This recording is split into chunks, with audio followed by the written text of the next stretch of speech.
haciye iminsi Yezu asubira i Kafarinawumu.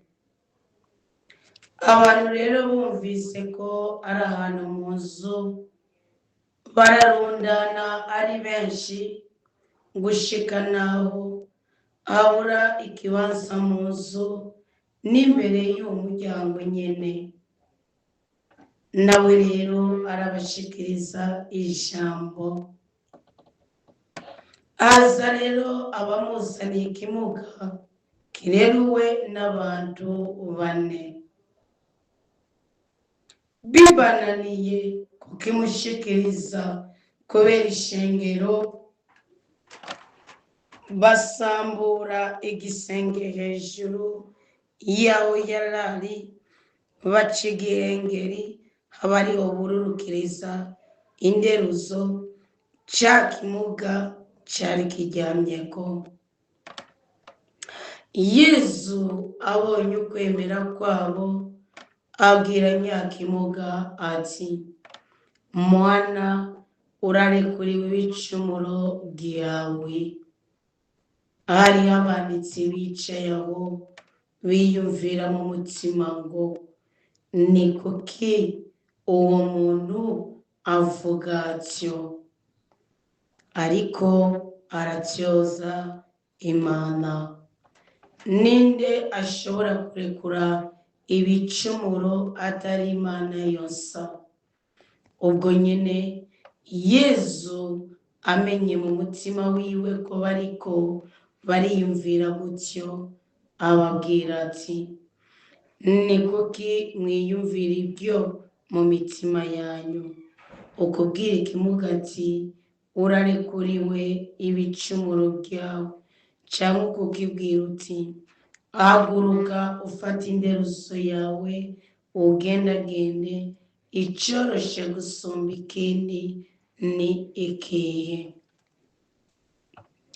Kugira ngo mumenye ko umwana w'umuntu afise ububasha bwo kurekura ibicumuro ku isi.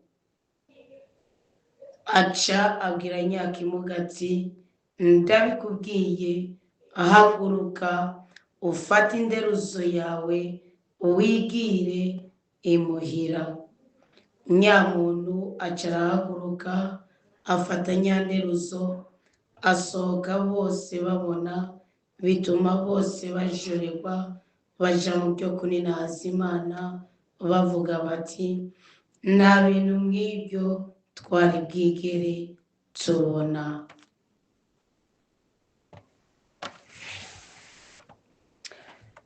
Murakaza neza kuri iki gicaniro cha saa 2 saa 1:30 ishira saa 2, ariko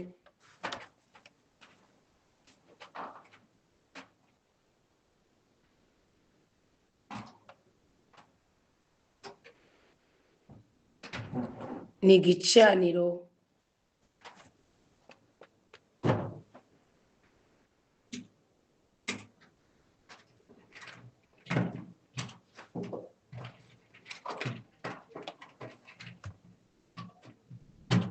gishobora kudufasha kugera amasaha yisumbuye, gishobora kudufasha kuvana saa 2 gushika nka saa 4, kuko tuzoba twinjiye mu gihe cyo kwitegurira kwakira neza n'urweze rwinshi umunsi wa nyuma usozera y'umwaka 2025. Iri jambo ry'Imana ndabasomeye ni ijambo ry'Imana bakurikira ibiganiro byo muri Komera Kristo ni Muzima twasabikanije n'ubuvukanyi Imana yari yahaye kutugira partage asengera mu irembo ry'intama Theodosie. Riri muri Mariko 2 ariko no muri Luka 5 bara ku murongo wa 17 gushika kwa 26, cyane muri Matayo 4:9 guhera ku murongo wa 1 gushika ku murongo w'8 birahari biravugwa aririyo. Iri jambo ry'Imana riragaragayemo abantu barenga 1, barenga 2, barenga abo twoharura, ariko mu buryo budasanzwe riragaragayemo Yesu Kristo umutsare wo muri ako karere muri iyo mwanya, uyu ugendana ubumuga n'inshuti ziwe 4 zamugejeje zamubereye bekiye kugira ngo ashobore gushika aharongera urukiza. Bibiliya itubwiye ko Yesu Kristo yari yasubiye i Kafarinawumu, bisigura ko yari yarahigeze kuhagenda, ariko ahantu henshi Kristo Yesu yaja baramusuzugura, muga yasiga hakoze icyo yashaka kuhakora. Murazi ko ni Betaniya batamwakira bamusuzuguye, muga agasiga yigishije umuryango wari ugizwe na Lazaro na Mariya na Marita bashiki biwe 2. Mariya yababariwe ibyaha akaba no kumva Yesu Kristo agahabwa igisumba ibyo bari bahawe. Marita yagize umutima w'urukundo akitwararika inzimano akamenyekana ku bw'icyo. Lazaro atigeze ajyajyana Imana mu mwimbo wiwe akamenyekana ndetse no kuzurwa akazurwa ku bw'uwo murimo yakoze.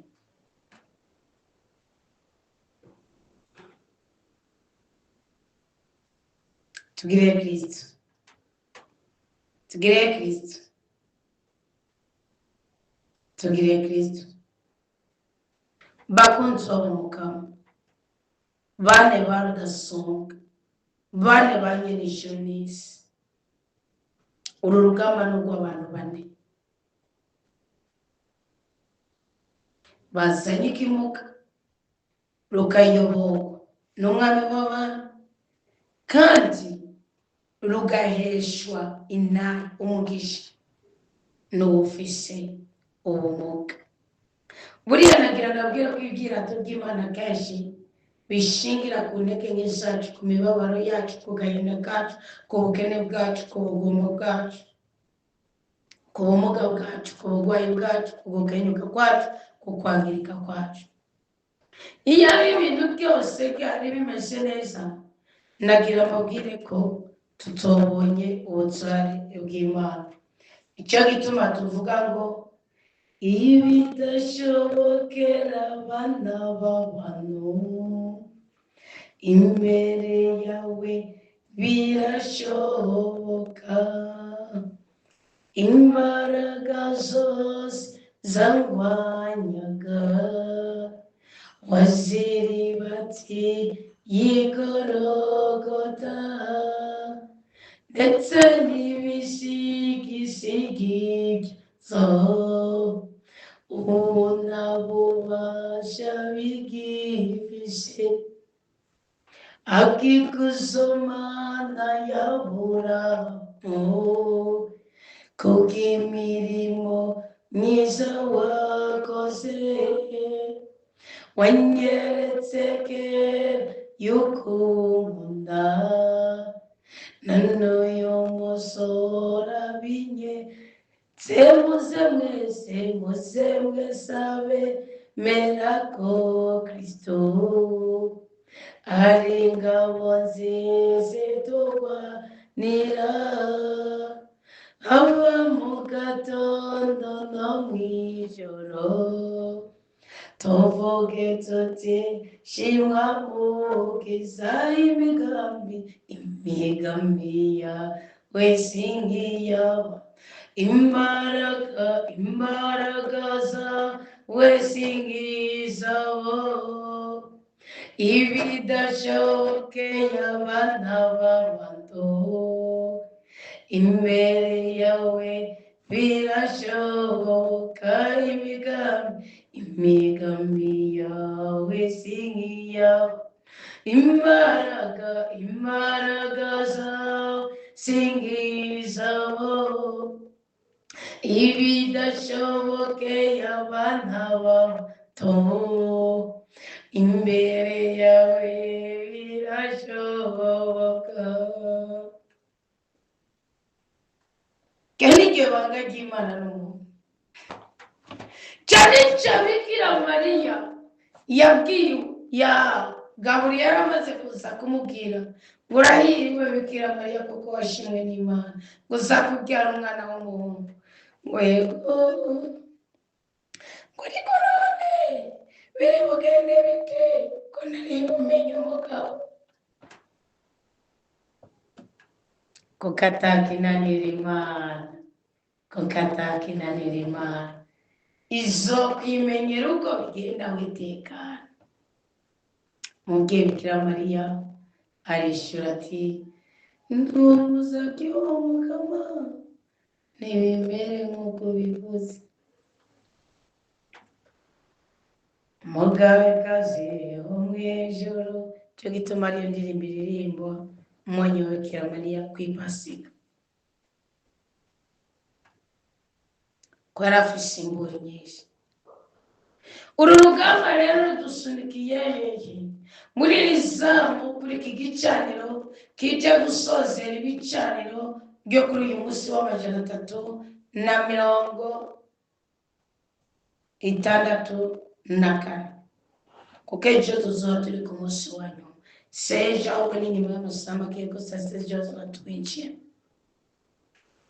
Ubundi iri jambo ry'Imana ngo Yesu Kristo yongeye kuhagaruka. Ndasabye Imana bushobora byose, kuko Kristo ni ijambo, yongeye kugarukana ububasha bwayo mu buzima bwawe, mu bukristo bwawe, mu mibereho yawe, mu bukobwa bwawe, mu bw'inyesi bwawe, mu bugabo bwawe, muri buri kintu kimwe cyose ukeneye kugira ngo ushobore kubaho urambye, uroraniwe, kandi ufise itoto n'itotale, utameze nk'ikidaji c'ingoroji. Nicyo nawe kiba kiri mu ikaziye, nawe mwene ikaziye cyangwa mwene depo iyo bakeneye urangura kikibona aba yamaze gukura ikaziye yose. Cyangwa ibizi bidaji 11 arakubwira ati nta nzoga ndaguha udasize ingwate cyangwa uje kuzana ikindi.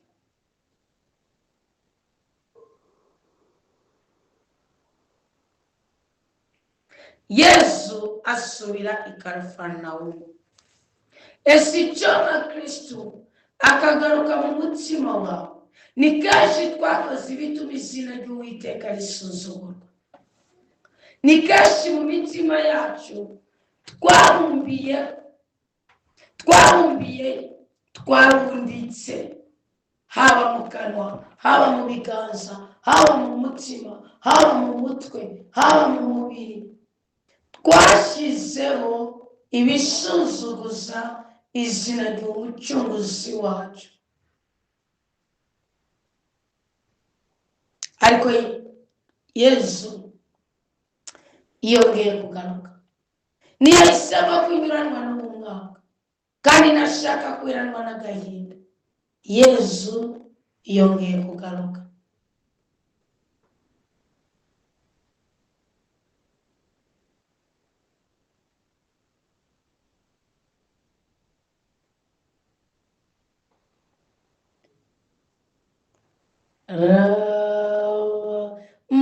Magazi mande y'urugi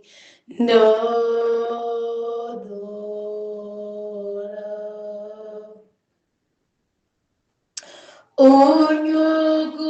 unyugururi ninjira, unyankiye guminyuma.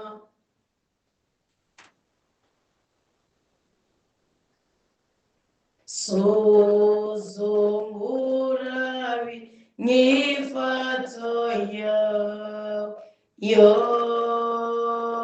yose, uwesurabeko noshika, unyankiye guminyuma.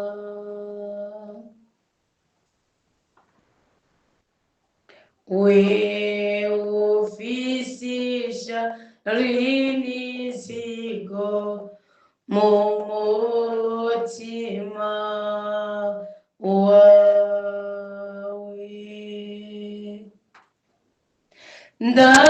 ndagusabye ubiranzure, niwutotinya kumvugira. Ugururira umwami yinjire yo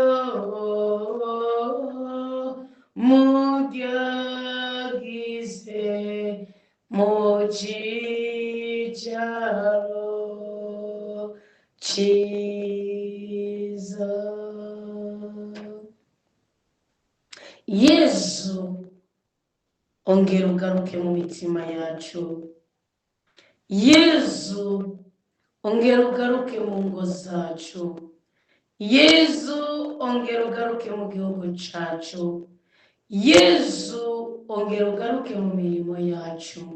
Ongera Yesu ugaruke, ongera mukiza ugaruke, ongera ushobora byose ugaruke, ongera Yesu ugaruke ukiza abarwayi. Birukiye kiranga, birukiye umupfumu, birukiye umurozi, bataramenya ko urukiza ruri muri wewe. Ongera Yesu umukozi mwiza, ugaruke utabare, ugaruke ubohore, ugaruke utere iteka, ugaruke uteturure abo bose bamaze guteterwa kubw'imibereho mibi. Yesu niwongere ugaruke, kugira ngo wa munsi twakwirukana turi gusaba imyenda tuzi ko tutazashobora kuriha, uyiturire Yesu, duhinduka bidegembya, tubohorwe, dutabagwe, tunezerwe, kandi duhabwe umugisha n'ubwiza. We Yesu niwongere ugaruke, we Yesu niwongere ugaruke, we Yesu niwongere ugaruke, we Yesu niwongere ugaruke. Mukama Yesu Kristo umukunzi mwiza, Mukama Yesu Kristo umwagazi w'Imana, Mukama Yesu Kristo wowe ukwiza abantu bose b'icumuro, Mukama Yesu Kristo wowe ubohora ababoshe, Mukama Yesu Kristo wowe uruhurira indushyi, Mukama Yesu Kristo wowe ubyagiza mu mitima yacu amahoro, wewe ubyagiza mu buzima bwacu amagara meza, umugisha n'umugwiza. Ongera ugaruke mu buzima bwacu, ongera ugaruke mu bashingana bamaze kwiheba bagatanirwa, ongera ugaruke mu bapfasoni, ongera ugaruke Yesu mu bigeme, ongera ugaruke mu basore, ongera ugaruke ari abatinganyi bahinduke. Ntabwo mvuze imvugo gipagani, ndiko ndasoma Bibiliya mu nkuru nziza yawe yanditswe na Yohana ikigabane cya 4. Narabonye ikiganiro wagiranye n'umunyasamariyakazi, nasobanukiwe ko yari indushyi, nasobanukiwe ko yari arushye, nasobanukiwe ko imivumo ishingiye ku busambanyi, ku macakubiri no kwicanisha aribyo byari byaramuhitanye. Biburi neza bimuhitaniza agahinda, agera ku rwego atamenya kuri Mesiya, ahubwo akubaza nk'umupagani abaza mugenzi we. Ariko kubera wari wagarutse, Bibiliya irambwira ngo kuko wari waciye mu gisagara cya Sikari, ugaca mu nzira ya kure kandi warushe rwose, kuko wari wamenye imvugo iri mu bigishwa bawe, ukabanza ukabashura ukabarambika mu gisagara kuranira ibyo kurya. Wagize umutima w'akanyamuneza kugira ngo ushobore kubohora uwo mugore n'abasobore benshi, nanjye ndimo mu kubashingira inaye ko yahuye na Mesiya agahigo. None Yesu kongeye ukagaruka ari umusambanyikazi, kongeye ukagaruka muri twebwe abanyabyaha, kongeye ukagaruka umutima wa Pawulo umwicanyi, kongeye ukagaruka Yesu Isaka ukamukura mu kwikira, kongeye ukagaruka urayibuka kugira ngo ugendere imbere yanjye utunganye rwose, ko wemeye ukaza mu nda y'umwamikazi Esiteri no mu kabuto k'umwami Ahasuwerusi umunyamahanga, ugashiramo igihangange Kuro, ugashiramo igihangange Sirusi. Ongera Yesu, ongera natwe, ongera ugaruke uturemere igisokoro gishaje, ko wongeye kugaruka aho Lazaro yarari, abahinda biye uburyosozi, atari kubera ukuntu bamukunda gusa, ahubwo harimo no kuvuga kuko mwakundanye ko ataciye akumariye. Uwo nicyo cyatumye nawe uriyo. Ongera Yesu ugaruke uduhesha agaciro, ongera ugaruke uduhesha umugisha, ongera ugaruke uduhesha ubuzima, ongera ugaruke uduhesha urubyaro, ongera ugaruke uduhesha igikundiro, ongera ugaruke udukure mu kavuyo, ongera ugaruke udukure mu gahinda, ongera ugaruke. Ngo abantu bari benshi, natwe turi benshi, dukeneye ububasha bwawe. Abaherewe muri uyu muvukano wa studio restaurant Komera Kristo ni muzima, abahangwe Eric bakiyinjiza, abinjijwe n'abandi, abumviriza ijambo ry'Imana riraca byose, ndetse n'abataryumviriza byose, cyangwa bumviriza kamwe kamwe. Umwe wese ufise igicani, uwashize umubavu umota neza kuri iki gicani, ndaje kumubera amaboko aterura inderuza, ariko ndaje kumubera amaboko aterura inderuza, ariko Imana ngo yari yaritoreye abasoterura isanduku iri mu itegeko ryayo. Naje ni mu batowe, wabafashe ubwoko bw'Imana gutorana iby'ubuzima budahera. Mukama nciye bugufi ndapfukama.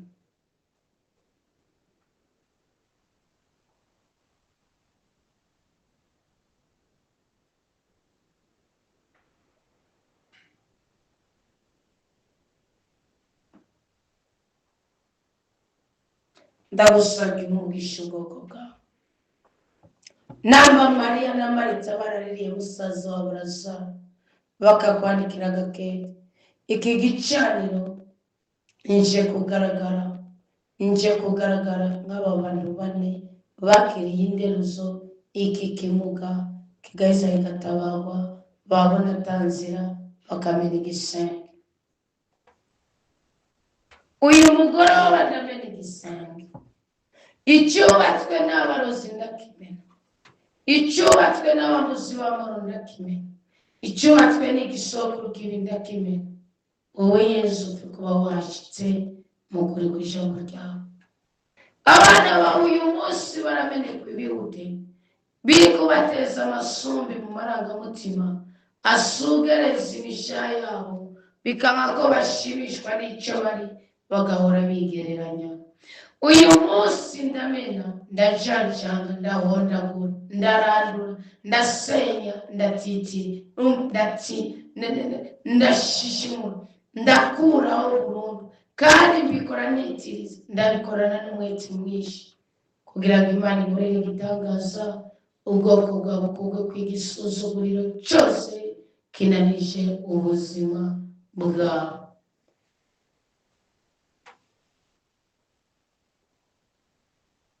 Abana bawe y'amaboko barayizaniye. Aya maboko arasigura kugira umwete wo kumva no kumvira ijambo ryawe. Barabyumvise iki gicaniro n'ikibaterura, iki gicaniro nikibafashe kuduga igarade, iki gicaniro nikibafashe kuzurana, iki gicaniro nikibafashe kuva mu bubendeke bw'ibyaha, baze mu budaga, bagubwe kw'ibyago.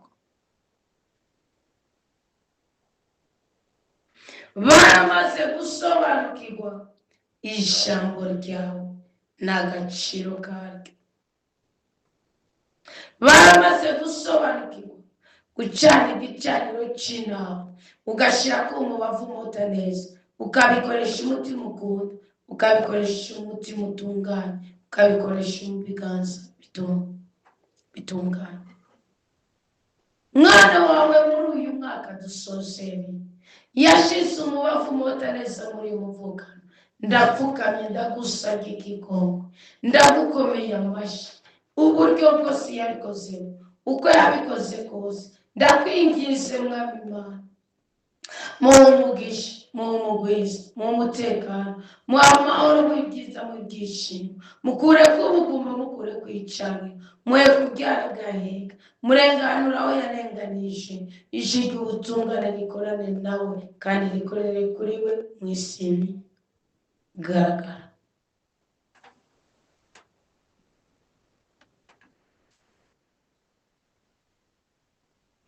Uyu mukristo yigishije kutakuryarya mukamo kimwe muri cumi, akabikora kandi akabikorana umutima uciye bugufi n'ubwenge, akabikora muri uyu muvukano wa studio Kristo arakomera, Kristo ni muzima.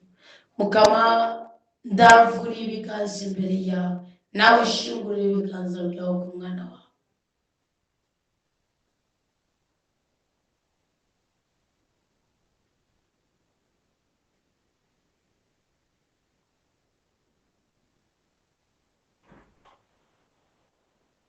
Gira impuhwe nyagora ku ngoma, gira ikigongwe Mwami w'abantu, gira urukundo mushobora byose, mbese agirira ubwoko bwawe. Raba amashikanwa batanze, raba utwigoro batanze, raba ingendo z'urukundo bagize, raba abapfunzwe barabye, raba abapfunzwe bafunguje, raba abakeneye amapekiye baguriye pekiye, raba abashonje bagaburiye, raba ibikoresho batuguriye byo muri studio, raba batuguriye ibitambaro, abari barayize umuriro bikanga ko bawigura, ndagusabye ubagirire ikigongwe n'ubuhanuzi ubukoze. Raba intebe batuguriye, raba amamashini batuguriye, raba inanga batuguriye, raba amamikorofone batuguriye, uko baduteye intege bakadutera akanyamuneza.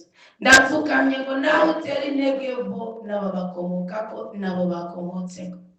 Ndagukomeye amashyi ugira ikimenyetso ugaragaje cy'umugisha ku mukristo wose mu izina ryiwe, afise ikintu uko kingana kose n'uwatanze amayeri 500 ngaho muri umuvukano muri uyu mwaka. Mukama ndagusabye umukiza indwara isugereje umubiri wiwe, ndagusabye umuhe umugisha wo gukugwa kw'igisuzugura, abona ko ari cyo kiraje ishinga ubuzima bwiwe. Ndabikwisabiye kuko ntukeranirwa. Abagusutura ngo dupfukamako, abaguze intebe twicarako, abatugurira amazi yo kunywa, abaturira itike, ni byangombwa tukajya mu manza zitandukanye nko guherekeza abacu batuvuyemo no kugera ku bari kure bafunze. Ubutunzi bwabo bwagiye ku gicaniro cy'intama, bakore ku ibyo by'ubwoko bwose. Aba bantu bane bareruye iki kimuga ntibakangwe nuko hari abantu benshi bagakora ikintu kidasanzwe kitakozwe n'abandi. Ndagomba mukama bave kuri iki gicaniro.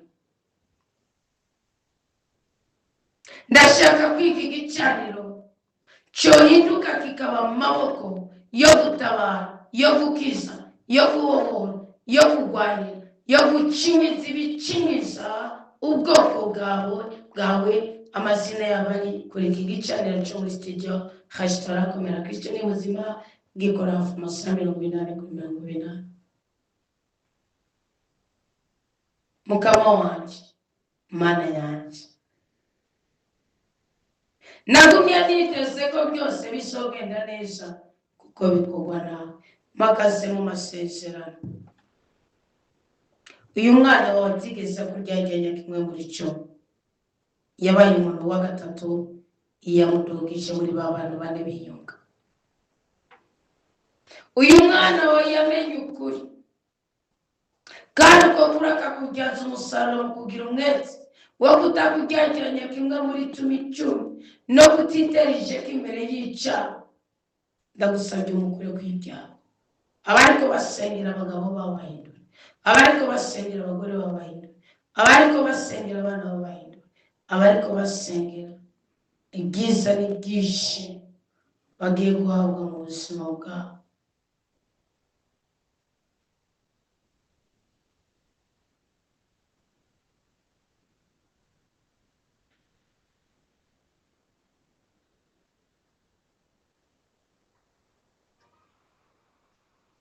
Ubuzuzi bwiza kigicaniro ceza.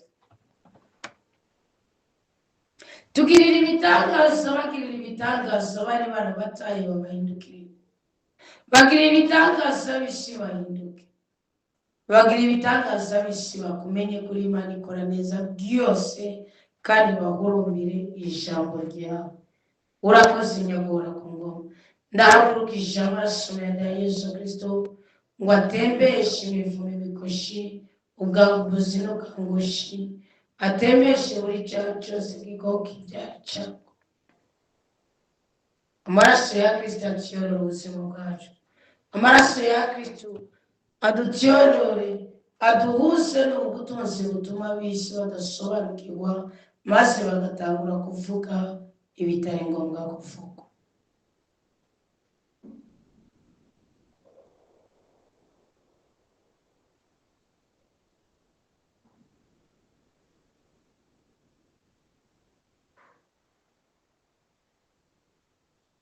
Urakoze nyagora ku ngoma.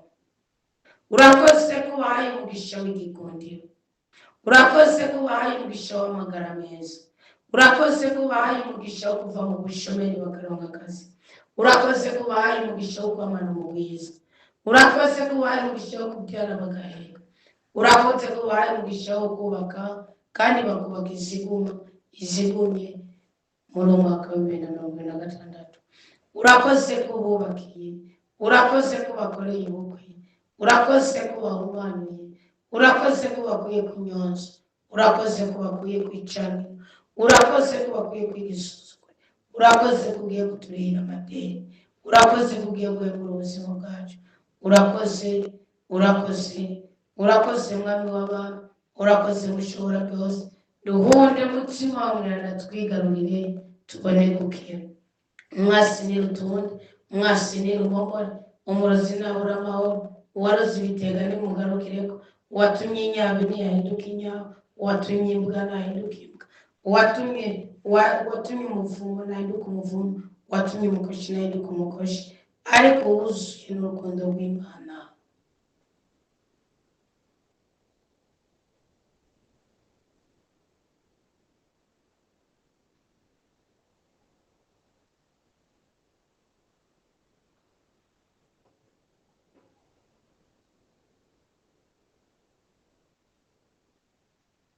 urakoze rutare rwacu, tabara, ubohora, nezereza, kura ikizira mu mazu yacu, kura ikizira mu buzima bwacu, kura ikizira mu butunzi bwacu, kura ikizira muri ekleziya y'umuryango w'abakristo bose, ukura ikizira mu gihugu cyacu cy'amavukiro, ukura ikizira mu burwayi, ukura ikizira mu bigisha, ukura ikizira mu bikorero twabo, ukura ikizira mu bana b'Imana, mu izina rya Yesu Kristo niho usengeye naturi neza nkamukuruzi nabi. Amen, amen, haleluya. Imana iguhe umugisha, Imana iguhe umugwiza, Imana iguhe umunezero. Tugire Kristo iyo mumba hafi nabahobera, ariko numve ko nabahobereye. Ibi byiza rero iyi migisha muyakire, nimwamara kuyakira muyigendere. Imana ndabizi ko iri ku kiviri kirakora, naho mutabona inzira uhumuriza Imana zirenga igihumbi. Mukamabane natwe mu izina rya Yesu Kristo atugirire neza. Amina.